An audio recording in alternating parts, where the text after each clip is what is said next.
В общем, мен мотокухняға келдім. Бүгін обкатка жайлы әріне сұраймыз Бекіштен.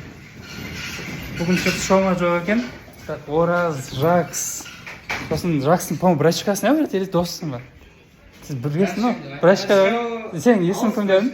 А мне еще Диаспор. Короче, бүгін біз деген не жайлы айтамыз, обкатка. Так, Ораздан бастақ, или Оразға келік, Ораз өзінің несін айтсын. Жоқ, менен бастағанда қой осы жерде, Матиас сенен бар. Тұра берсін былай, сосын. Так. Бекіштен бастай онда. Бекіш, обкатка туралы айт. Бекіш мырза айтады. Обкатка өткіздің ба? Когда металл новый кезде, мысалы поршневой новый болған кезде, ол кезде бәрі андай впритык тұрады, барлығы плотно тұрады.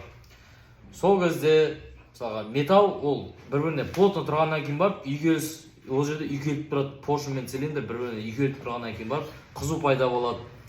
Сол үшін обкатка кезінде ол тез қызып кететін болады. Сол соответственно ол жерде ресурс азая бастайды, металлдың качествосы өзгере бастайды.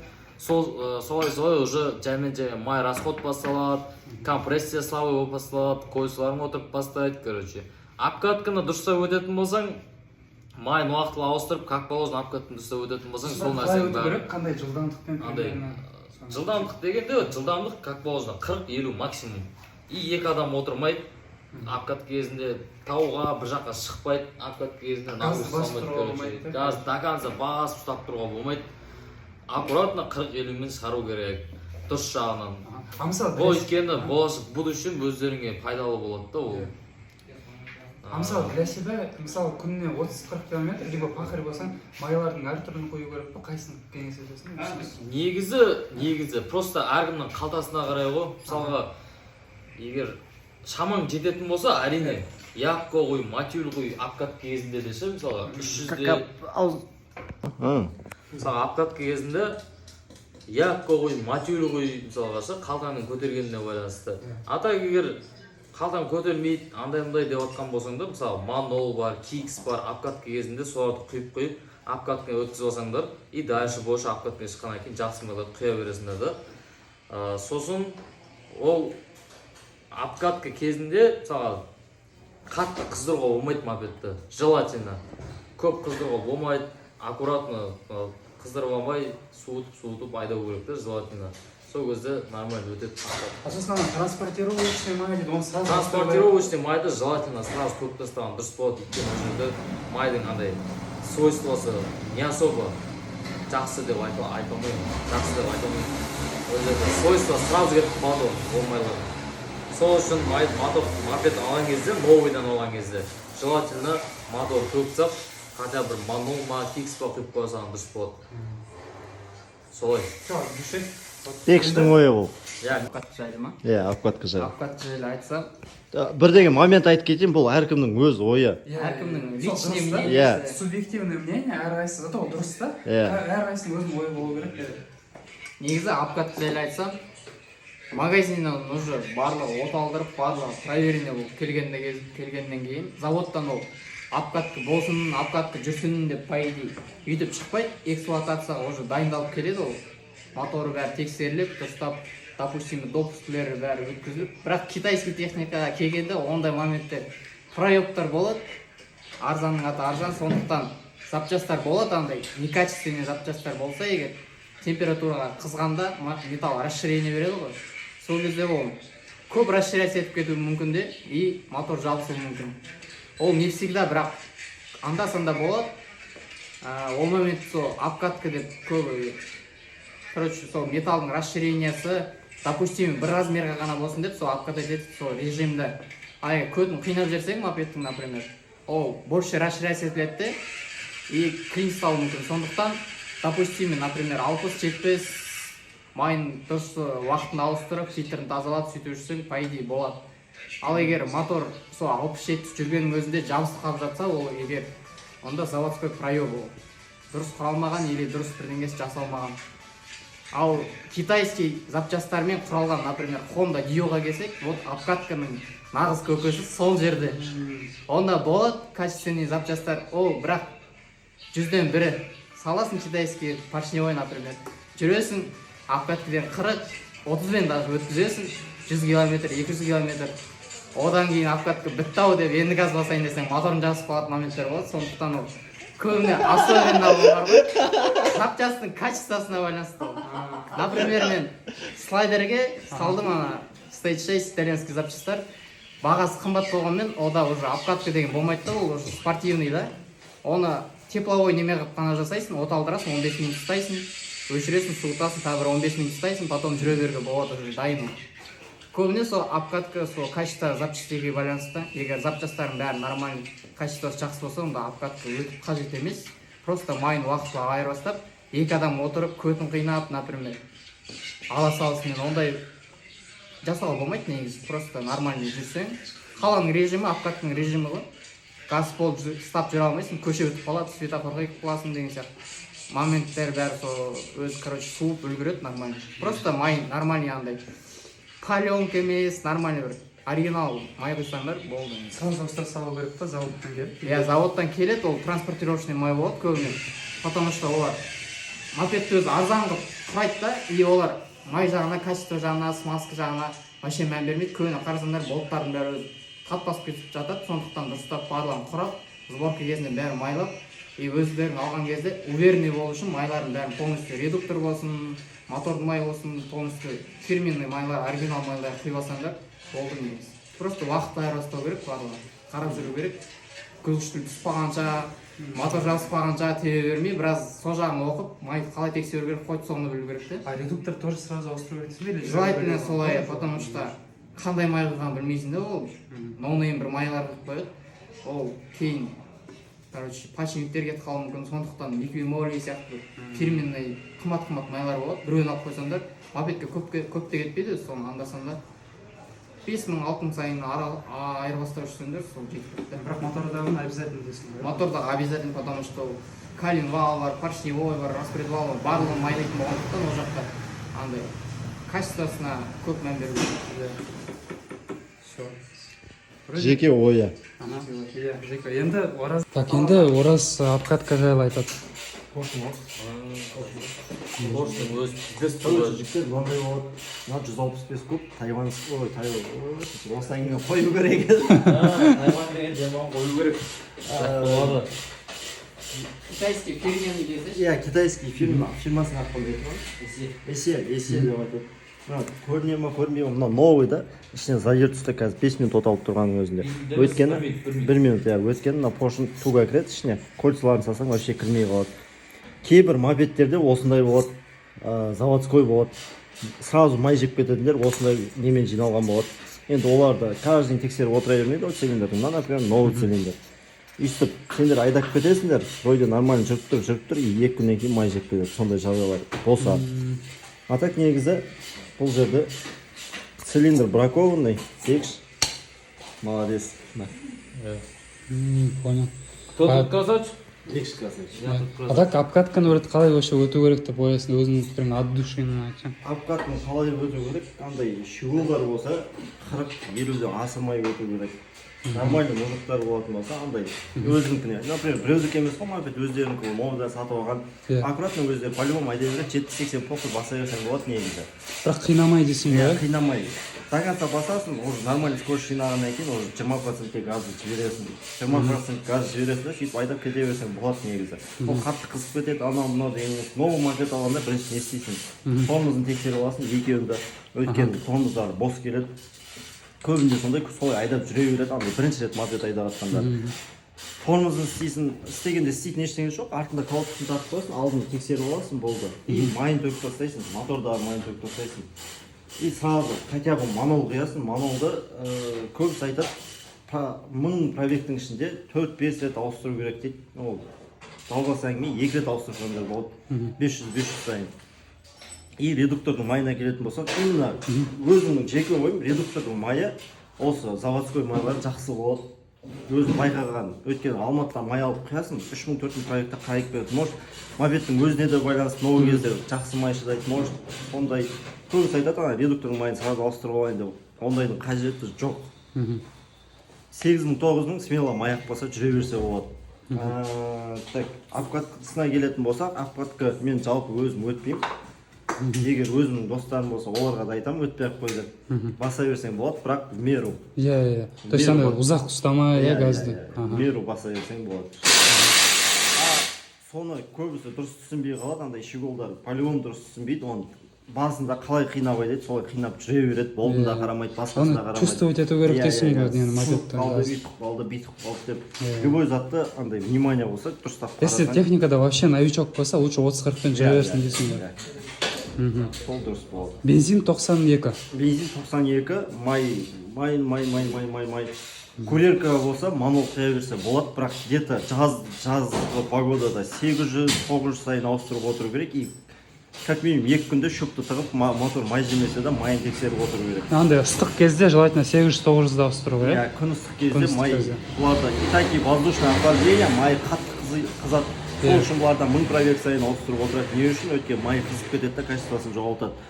По идее, водяное охлаждение болса, смело 3000-4000 жүре беруге болады, жақсы май құятын болсаң. А если для себя жүрсең матюль, иә, желательно? Для себя құятын болсаң, Якко матюль, желательно матюльдің розовый. Не үшін розовый, потом моторды ашқан кезде де белгілі болады. Көбісінде андай майлар күйіп келеді бізге, новый мопедтерге кейбір мастерскойлар андай не береді, жамандап қалғандай болмай, бірақ не береді, май ауыстыру бесплатно, біздің майды құясын деген. Ол май өздері, например, сатылатын бағасы, клиентке беретін бағасы 2000 теңге болса, өздерін примерно ойлап қараңдар. Сатылатын бағасы 2000 теңге, яғни оптовый бағасы где-то 800 теңге, 1000 теңге болады. 800-1000 теңгеге тек қана сендер вторичный май аласыңдар. Андай майлар аласыңдар. Олардың качествосы дұрыс емес. Качество ондай жерден құюдың қажеті жоқ. Егер жақсы май құятын болсаңдар, базар жоқ, андай матюль, Якко, осындай заменасы бесплатно дейтін болса, болады. Фирменный манол, матюль. Матюльдің бір 7000-дық, 5000-дық дегендер қайсы қандай? Хотя бы матюльдің ең арзаны құю керек. Так хоть 5000-дық, 7000-дық нормально, иә? Качествосы жақсы иә болады. Понял. Так, одан бөлек тағы не бар? Тағы біздің бар. Күнде дөңгелектен желін қарап, айналаны түсіріп жүріңдер. Ну да. Сосын бензин жайлы кімнен Жакстан сұрады. Жакс 92 ғой, иә, брат? Кейбіреу 95 қой. Двухтактныйларға 95, четырехтактныйларға 92 ғой. И желательно андай дешманский заправкалар болады ғой андай. Ондайлардан құйып қажет емес, ана. Кстати, сендер қай заправкалар түсінсе айтасыңдар? Мен өзім жеке Гелиустан қоям, реклама емес, ешқандай емес, білмей құя берем, маған ондай прям критичный ештеңке емес, қатты заправка бар, нормальный, содан құя берем, былай бензиннен жамандық көрмеппін ештен. Понял. А сен ше орас? Мен көргем андай өліп қалған, сыртынан көріп тұрады, пытшық шығып кеткен, Ташкентский бар андай, Қаскелен кетіп баратқан кезде. Синолдың ескісі. Содан көргем, короче, мопедке құям. Үйге нормально жетем. О, Синойлдың ескісі, анау Каскеленский трасса жақтың нашар дейсің ба? Үйге жетем, келесі күні жұмысқа бару керек, жұмысқа кетіп баратқан кезде уже мопед троит етіп қалады. И троит етеді 15-20-дан аспай қалады. Сол кезде бензиннің бірдің қоя несі бар екен? Жоқ, ол бензинда ештеңесі жоқ. Бензинмен бірге мусор түседі, короче, бакқа. Мусор түскенде де қандай мусор, андай жіп бар ғой. Фильтр емес, именно жіп кіріп кетеді андай жиклерға. Соны тұрып қалды, сонымен амал жоқ. Алматыға дейін сол 15-20-мен айдап келген. Қандай заправкалар қалады ұсыныс едіңіз? Примерно. Или тоже? Бір дополнение болсын, бензовоз тебетін танысым бар. О, короче, бензин таскает етеді фурамен. И олар ақша жасайды да былай. Фура тебет, қысты, жазды күні күн ыстықта бензиннің уровені көтеріледі. Сол кезде олар канистрге ағызып алады, құйып алады. Егер повезет болса, саған сол партиядан кетесің. Ал егер бывает то, что күн суытып кетеді, сол уровень түсіп кетеді. Түсіп кеткен кезде олар соляркадан, получается, сол немеге доливать етеді. Уровень шығару үшін сол кезде бензиннің качествосы түсіп кетеді. Сондықтан нормальный заправкаларында жасау керек. Тоже кездейсоқ болуы мүмкін, случайно. Понял. И важный двухтактныйларға фирменный жақсы майлар қойдыңдар андай. Газпром сияқты ондай майлар керек емес. Неме еще? Тритон деген май бар. Өзім лично тритон құйған, моторым жабысты, одан кейін құймайтын болдым ғой. Его не советуешь дейсің ғой? Газпром мен тритон керек емес. Керек емес. Газпром, тритон. Как минимум манол. Манол, как минимум манол. Так, енді Диас қоя братчикам, так Диастан сұрақ. Обкатканы қалай өту керек деп ойлайсың? Вообще өту керек па? Новый мопед болса, өзім желательно оталдырып 15 минут тұрады. Мотор полностью суыт 1 сағатта. Потом уже дальше жүре бересің. Переменный режим, мысалы мопеддің өзі 90-ға жататын болса, максимум 60-70 переменный режиммен. 1000 километрға дейін, иә? Или... 1000 емес бір 600-700 жетеді смело. Ага. Ал майды сразу алып тастау керек па, слить надо или қалай ойлайсың? Так, майды, төгіп ұстап, транспортировочный май, самый дешманский, 300 теңге сондай тұрады. Төгіп ұстап, сразу жоқ дегенде манол қою керек. Аны транспортировочный, заводской, короче, не советует никто, да? В общем, заводской бәрі келсе, да, что надо сразу вылить. Это все согласны механики. Ага, а бензин 92, если мысалы мынандай китайский мопедтерге, да? Обычно 92. Ага. Күн суық кезде, қыста, редко 95 құйып тұруға болады. Так, понял. Тағы да еще не бар, вроде бәрін айтқан сияқты болды, ғой? Вроде ничего не знаю. В общем, солай. Бәрін. Натуре, да, Автоматтың басқа қалай. Все. В принципе... Ага. В общем, не мотокухня, да. Қазір пока ана жақта ремонттың бірдеңе істеп жатыр. Слайдер Жакстікі. Ботанолы. Стант Steam. Это моя пушечка. Мерида. Макс. Осымен смело 30 жүресің ғой. Мото кухня.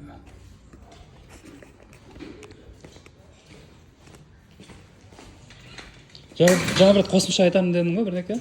Ондай. Анасы қандай, мынаусы қандай. Не үшін қымбат алуға болмайды, не үшін қымбат не Давай, давай. Короче, мына екі карбюратор. Екеуінің разницасы біреуі 8000 тұрады, біреуі 12000 тұрады. Хотя екеуі бірдей. Не үшін? Екеуі де шешіліп жатыр, екеуі де істемейді, қалай істемейді. Дұрыс андай регулировка жасалмайды, сол үшін ауыстыра саламыз. Өйткені карбюраторлар қатты қымбат емес. Барлық карбюратор бірдей, бәрі андай, мұндай дейтіндерге айтатыным. Мынау, например, не үшін 8000-ға келеді, мынау не үшін басқа коробкада уже қымбаттау жүреді. Өйткені качество металла деген заттар. Мынаның ішінде тұрған мембрана, мына ішінде тұрған көріне ме, көрінбей ма? Екі шеті сырылады, каждый газ басқан сайын ол көтеріліп түседі, көтеріліп түседі, көтеріліп түседі. Еще ішінде резинкалардың качествосы жақсы болады, полностью качествосы жақсы болады. Мопедтерде тура сондай качествосы жақсы мопедтер бар, қымбат жүретін. И арзан мопедтер бар. Уже качествосы кішкене андай металдың качествосы арзан болады, мотордың жиналған запчастьтары арзан болады. Бәрі бірдей, бірақ арзан металдың качествосымен жиналады. Даже карбюратордың өзінде еще қаншама еще басқа запчастьтар бар. Китайский болғанның өзінде желательно китайскийлердің өзінің фирменный заттары болады. Например, Тайванның ТВH деген бар. Тайвандық емес, тоже китайский, но ол фирменный болып жүреді. Под надзором жасалады, андай? Под надзором емес, просто качественный болады. Просто качественный. Просто качественный болады.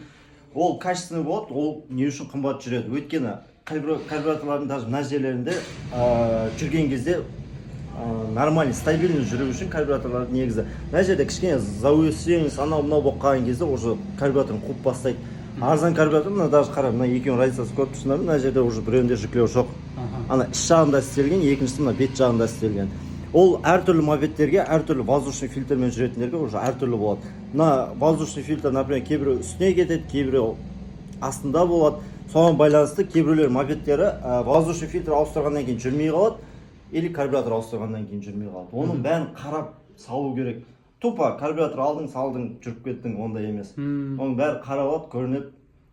Даже маркировкалар сәл басқаша сияқты, жаңа жазуларын қарасам. Ана маркировка онда. Мына Лианыкі, мына уже басқа маркировкамен жүреді. Значит, екі түрлі. Андай айтады ғой, по заводу екі самурай бар, екеуі ноп-ноп, бірақ біреу қатты жүреді, біреу жай жүреді дейді. Китайстер былай істейді. Егер М8 болатын болса, не үшін Лианыкі андай қатты сместі жақсы подрывать етеді. Карбюратор оларда настроены болады, и артқы пружинасы ұзын болады, уже завода. Артқы пружинасы ұзын болғаннан кейін, уже газды басқан сайын сенде резвый болады. Соған настроены болады. Лияның карбюраторын кейбіреулер ауыстырады, өткенде любойнан брак шығады. Лия деп айтайын ба, айтпайын ба, оны білмеймін ше. Жоқ, оны как есть, оны ютубқа ғой, өзі для себя. Просто реклама болып кетпесін. Жоқ, айта бер любойын. По факту болса айта беру керек. Лианікі, например, кейбіреулер ауыстырады, өйткені любой заттан 1000 заттың ішінен как минимум 50 заты бракованный. Тем более Қытайдың мопедтері ғой, по-любому. Қытайдың 300 000 теңгелік мопедтер бракованный болып шығады. Кейбіреулер соны ауыстырады, и мопедтерді тартпай қалады. И олай жүре беретіндер де бар, и оны сезетіндер де бар. Сезетіндер келеді, осындай андай не істедің деп сұрасаң, карбюратор ауыстырдым тек қана дейді. Ескі карбюраторын алып береді, уже ескі карбюратор басқаша болады. Басқаша болады. То есть ана заводской мықты тартады да. Оны примерно или сен бүйтесің, заводской карбюратор біреуден тауып, или ескі карбюраторын восстановить етуге болады тоже, бірақ смысл особо жоқ. Соған приближенный карбюраторларды уже таңдап алу керек. Например, каждый раз ашып, көбісінде емес, почти бәрінде карбюраторға возврат жоқ. Не үшін? Өйткені карбюраторға бензин түскеннен кейін уже сасып жатқан карбюраторды ешкім алмайды обратно. Бірақ сонда да карбюратор каждый мопедке отдельно таңдап алу керек.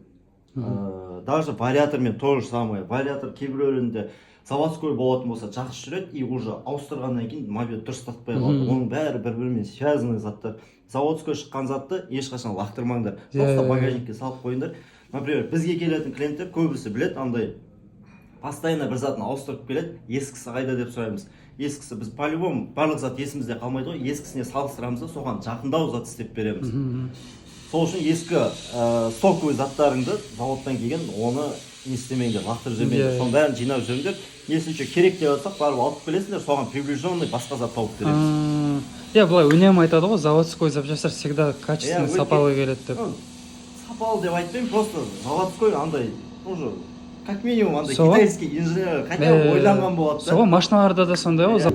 Все от душинен түсірдіріп бердім. Еще жақсы, әр механиктің еще өзінің пікірі бар, потому что бізді көретін балалар ше, олар да өздері әрқайсысы басқаша ойлайды да. И олар походу ертеңгі күні, мынау былай айтқан мен сияқты ойлайды екен деп соған барады да. Андай мифтарды айтайық.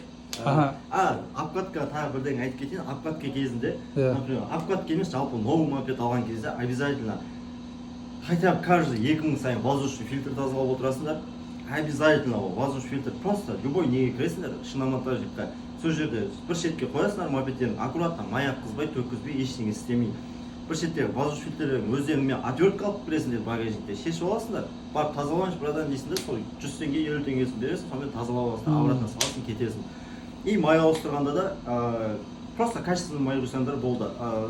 Андай майлар бар, сол бағана айтқан китайский майлар бар. Қалай көрсетсем болады екен, негізі көп ондай моторлар бізде жатқанша іші қап-қара болып кетеді нагармен. Сондай мотор болып кетеді, ол уже май жеп бастайды. Даже новый мопедке, новый демей-ақ қояйын, хотя бір 5-6 мың пробегпен жүрген мопедке машинаның майын құюға болмайды, ол біріншіден, өйткені ол сразу май жеп кетеді. Өзім көргенім, ол өзім басынан өткен. Екіншісі, дешевый май құйсаң, су сияқты майлар болады, көбісі айтады, андай сондай минералка сияқты дейді. Жазға арналған деп айтады. Ондай майларға жолаудың қажеті жоқ, өйткені ондай май құясың, уже моторында су сияқты болып кетеді, оны ладно төгесің, сен де май жемесең, май жемейтін шығар. Моторың бұда тек қана охлаждение масляный и воздушный болады. Масляный қалай ол картерді ғана суытып отырады, картердағы запчастьтар, цилиндрді суытып отырады, головканы суытып отырады. Сол головкада маслактарың уже сухой болып кетеді, қатты қызығанның кесірінен.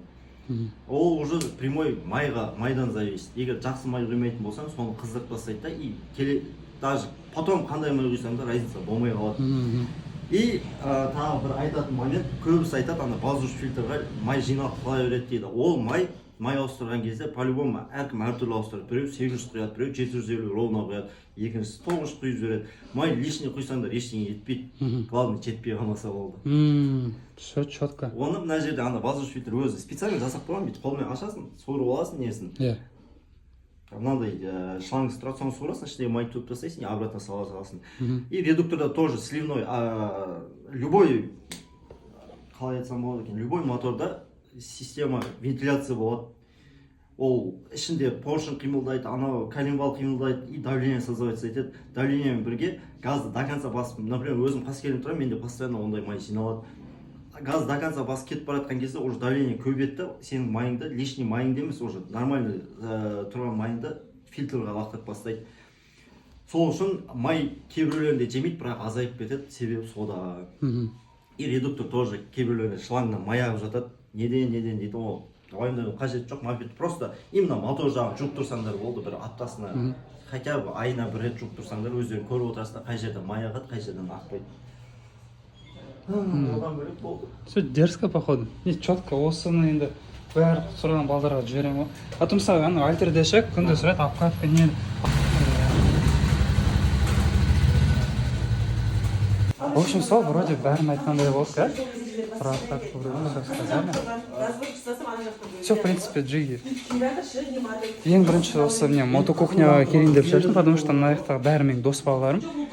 Былтырда осы сезон басталып, вообще мен мына тематика кіріп жатқан кезде ең бірінші сервис қай жаққа мен барған осы мотокухня болды, и до сих пор мен көбінесе осы жақта мен жүрмін. Сол үшін мен мотокухнядан ең бірінші бастадым. И келесі нелерді енді көремін, как по возможности уақыт болса, механик нелерге барып, сондай нелерін сұрап, өздерінің ойларын. Думаю, было интересно. И осындай рубрикаларды тағы да сосын жалғастырамын, басқа бір еще қызықты бір темалар. Давайте. Или сразу напиши, давай я скажу тебе. В общем, сол.